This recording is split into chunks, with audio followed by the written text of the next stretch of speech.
আসসালামু আলাইকুম ওয়া রাহমাতুল্লাহি ওয়া বারাকাতুহু। প্রিয় শিক্ষার্থী, আশা করি তোমরা সবাই ভালো আছো। ইনশাআল্লাহ আমিও আল্লাহর অশেষ রহমতে ভালো আছি। গত ক্লাসে আমরা এক ঘর নগদান বই নিয়ে কথা বলেছিলাম এবং অঙ্কটি আমি শিখিয়েছি। আর আজ আমরা দুই ঘর নগদান বই শেখাবো। দুই ঘর নগদান বই কাকে বলে? যে নগদান বইতে দুইটি টাকার ঘর থাকে, একটি নগদ আর একটি ব্যাংক। দেখো আজকে আমি ছকটা টেনে রাখছি। এই ছকটা হচ্ছে নগদ আর এই ছকটা হচ্ছে ব্যাংক। তাহলে এখানে টাকার ঘর, একটা ডেবিট পাশ আর একটা ক্রেডিট পাশ। ডেবিট পাশ সহ টাকার ঘর দুইটি, ক্রেডিট পাশ সহ টাকার ঘর দুটি, দুটোরই একই নাম, একটা নগদ আর একটি ব্যাংক। সেই নগদান বইকে আমরা বলবো দুই ঘর নগদান। তার মানে যে নগদান বইতে দুইটি টাকার ঘর থাকে সেটা হচ্ছে দু ঘর নগদান বই। এর আগেরটা আমরা এক ঘর নগদান বই, একটি মাত্র টাকার ঘর ছিল, কারণ সেখানে শুধুমাত্র নগদের ঘরটা ছিল, ব্যাংকের কোনো ঘর ছিল না। আজকের অঙ্কে ব্যাংকের ঘর আছে, ফলে ব্যাংক সংক্রান্ত লেনদেনগুলো ব্যাংকের ঘরে বসবে। তবে কন্ট্রা আইটেম নিয়ে কিছু কথা আছে।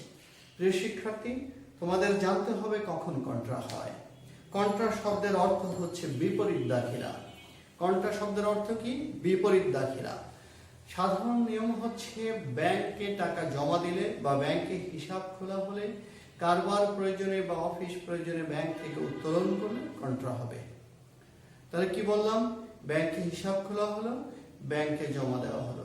আরেকটা হচ্ছে পরবর্তী কোনো তারিখে, তুমি 5 তারিখে একটি চেক পেয়েছো, 10 তারিখে জমা দিলে, তাহলে এটাও কন্ট্রা হবে। আর ব্যাংক থেকে টাকা উত্তোলন করলে বা কারবার প্রয়োজনে ব্যাংক থেকে যদি টাকা উত্তোলন করা হয় তখন কন্ট্রা হবে। আরেকটা হচ্ছে ব্যাংক জমাতিরিক্ত উত্তোলনের অর্থ পরিশোধ করা হলে কন্ট্রা হবে, ব্যাংক থেকে জমাতিরিক্ত উত্তোলন করলেও কন্ট্রা হবে। তাহলে এই কন্ট্রা শব্দের অর্থ তোমরা বুঝতে পারছো, এবং তখন দুই দিকে বসবে, ডেবিট পাশে আইটেমটি বসবে, ক্রেডিট পাশে আইটেমটি বসবে। যাক, সে ধরনের লেনদেন দিয়ে আমি যাবতীয় অঙ্ক বোঝাবো ইনশাল্লাহ। তা আমরা এখন একটা দুই ঘর নগদান বই অঙ্ক লিখি।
প্রিয় শিক্ষার্থী, আমি একটি অঙ্ক লিখছি, তোমরা অঙ্কটি আগে দেখো, তারপর আমরা দুই ঘর দ্বন্দ্ব বোঝাচ্ছি ইনশাআল্লাহ।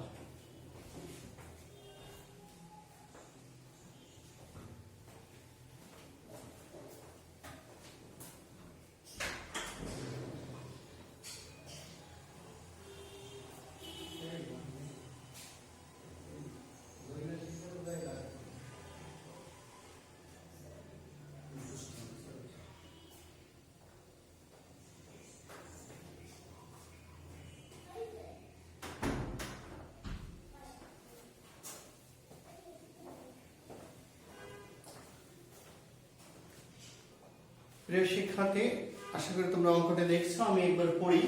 মিস্টার আকাশের লেনদেন আমরা একটু সংক্ষেপে লিখছি। মিস্টার আকাশ 2019 সাল মার্চ মাসের 1 তারিখে হাতে নগদ 10,000 টাকা, ব্যাংক জমা 20,000 টাকা, 5 তারিখে পণ্য ক্রয় 2,000 টাকা, 7 তারিখে পণ্য বিক্রয় 5,000 টাকা, 9 তারিখে চেকে বেতন প্রদান 2,000 টাকা, 10 তারিখে ব্যাংকে জমা দেওয়া হলো 5,000 টাকা, 15 তারিখে হচ্ছে ব্যাংক থেকে উত্তোলন হচ্ছে 2,000 টাকা এবং 20 তারিখ হচ্ছে নিজ প্রয়োজনে ব্যাংক থেকে উত্তোলন 1,000 টাকা।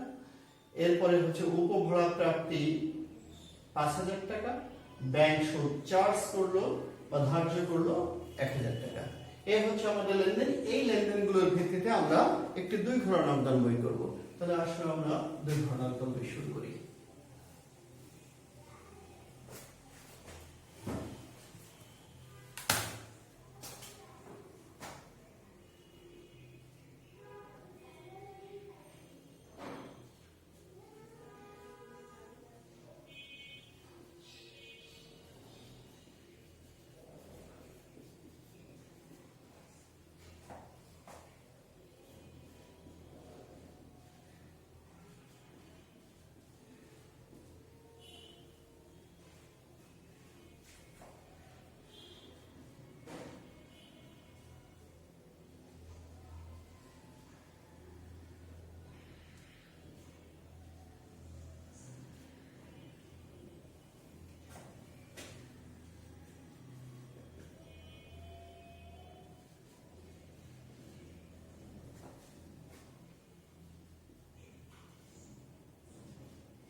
শিক্ষার্থী, এতটুকু আগে আমি বোঝাইনি তোমাদের। আমাদের দুই ঘর নগদান বইতে টাকার ঘর দুইটা আছে। 9 তারিখ দেখবা যে এক ঘর নগদান বইতে একরকম বসছে, কিন্তু দুই ঘর নগদান বইতে অন্যরকম বসছে। আমি একটু বোঝাই। প্রথমে 1 তারিখে ব্যালেন্স বিডি দিয়ে আমরা নগদের ঘরে টাকা লিখছি 10,000 এবং ব্যাংক উদ্বৃত্ত ব্যাংক জমাটা আমরা ব্যাংকের ঘরে লিখছি। এরপরে পণ্য ক্রয় করেছি, ক্রয় হিসাব ডেবিট, নগদান হিসাব ক্রেডিট, তাই আমরা ক্রয় ক্রেডিট পাশে লিখছি নগদের ঘরে টাকা। আবার বিক্রয় করেছি নগদান ডেবিট, বিক্রয় ক্রেডিট এবং এই বিক্রয় ডেবিট পাশে লিখছি এবং নগদের ঘরে টাকা। পরের জাবেদাটা কি? বেতন প্রদান করা হয়েছে 2,000 টাকা চেকের মাধ্যমে। চেকের মাধ্যমে বেতন প্রদান করলে জাবেদা বেতন ডেবিট ব্যাংক ক্রেডিট, তাই বেতন ডেবিট বেতন ক্রেডিট পাশে পড়বে এবং ব্যাংক নামক ঘরটি আমাদের আছে বিধায় আমাদের টাকাটা এবার ব্যাংকে বসছে, নগদের ঘরে বসেনি। এটাই হচ্ছে দুই ঘর নগদান বইয়ের বিশেষত্ব, যে ব্যাংক সংক্রান্ত চেকের মাধ্যমে ব্যাংক থেকে টাকার আগমন নির্গমন ঘটলে তখন আমরা ব্যাংকের ঘরে টাকাটা লিখব। কিন্তু 10 তারিখে এসে দেখো বলা হয়েছে ব্যাংকে জমা দেওয়া হলো। ভেরি ইম্পর্টেন্ট লাইন, এই জায়গাটা তোমাদের শিখতে হবে। কন্ট্রা আইটেম অনেক স্টুডেন্ট কিন্তু ভুল করে থাকে। এটাই হচ্ছে কন্ট্রা আইটেম। একটু আগে আমি শুরু করতে বলেছিলাম কন্ট্রা আইটেম কোনগুলো। তাহলে ব্যাংকে জমা দেওয়া হলে এটা একটি কন্ট্রা আইটেম, এটা দুই দিকে বসবে, ডেবিট দিকেও বসবে ক্রেডিট দিকেও বসবে। প্রিয় শিক্ষার্থী, ব্যাংকে জমা দেওয়া হলে যাবে না, তোমরা হয়তো মনে আছে, সেটা হচ্ছে ব্যাংক হিসাব ডেবিট, নগদান হিসাব ক্রেডিট। তাহলে আমরা ব্যাংকে ক্রেডিট, ব্যাংক ডেবিট, ব্যাংক বসবে ক্রেডিট পাশে, নগদ ক্রেডিট, নগদ বসবে ডেবিট পাশে।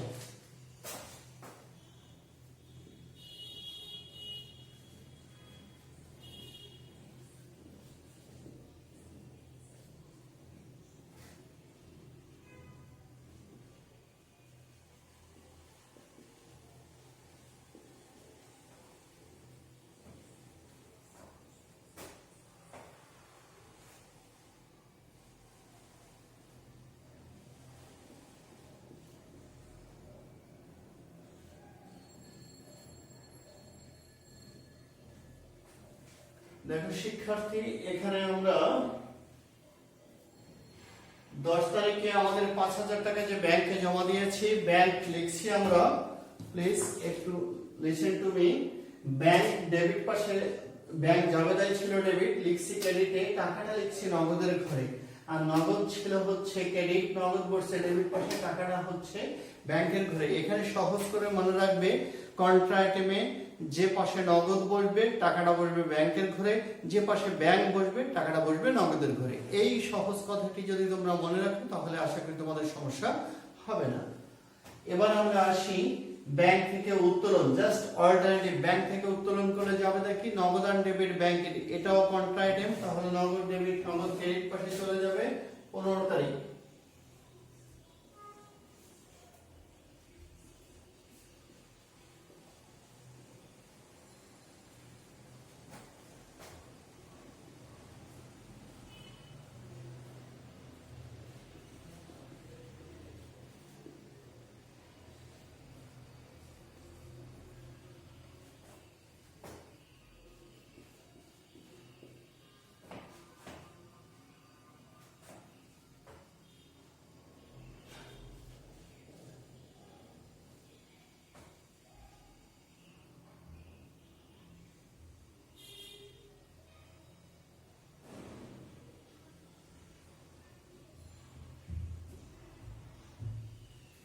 তাহলে দেখো আমরা ব্যাংক থেকে উত্তোলন করেছি, ব্যাংক থেকে উত্তোলন করে যাবে কি নগদান হিসাব ডেবিট, ব্যাংক হিসাব ক্রেডিট। সে নগদ ডেবিট ছিল, নগদ ক্রেডিট পাশে বসিয়েছে, এবং নগদ যে পাশে টাকাটা ব্যাংকের ঘরে বসবে তাই ব্যাংকের ঘরে এখানে টাকা, আর ব্যাংক ছিল ক্রেডিট, ব্যাংক বসছে ডেবিট পাশে তাই এখানে ডেবিট পাশে টাকা। এবার আমরা আসি পরের তারিখ, 15 তারিখ শেষ হয়ে গেল। নিজ প্রয়োজনে উত্তোলন, ব্যাংক থেকে নিজ প্রয়োজনে উত্তোলন করলে আমাদের যাবে নাকি উত্তোলন হিসাব ডেবিট, ব্যাংক হিসাব ক্রেডিট, এটা কিন্তু কন্ট্রা হবে না, নিজ প্রয়োজনে উত্তোলন করলে কন্ট্রা হয় না।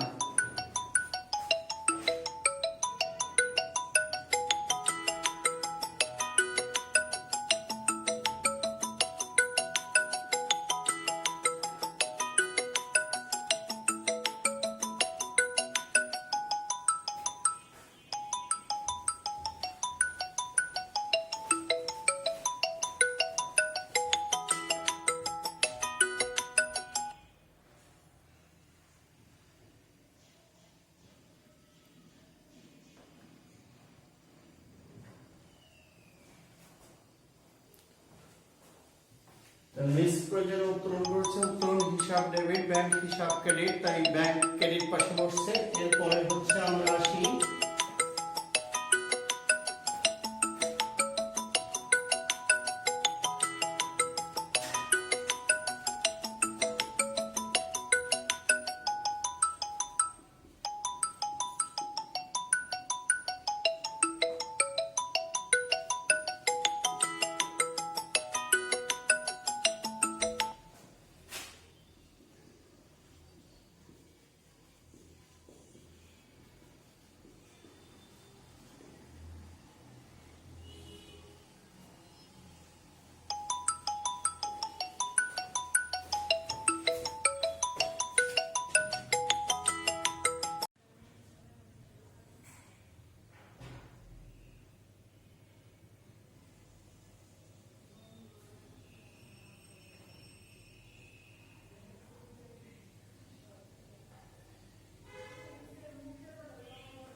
প্রিয় শিক্ষার্থী, আমি তোমাদের দুঘরা নামদান বইটি শেষ করলাম। আশা করি তোমরা প্রত্যেকটা আইটেম বুঝতে পারছো এবং কোনো সমস্যা হলে আমার সাথে কথা বলবে। বারবার একই কথাই বলে থাকি, যেহেতু অঙ্কের বিষয়, তোমাদের যে কোনো বিষয়ে আলোচনা করা থাকলে আমাকে ফোন করো, ইনশাল্লাহ আমি তোমাদের হেল্প করব, বুঝিয়ে দেওয়ার চেষ্টা করব। তা সে পর্যন্ত সবাই ভালো থাকো, সুস্থ থাকো। আল্লাহ হাফেজ।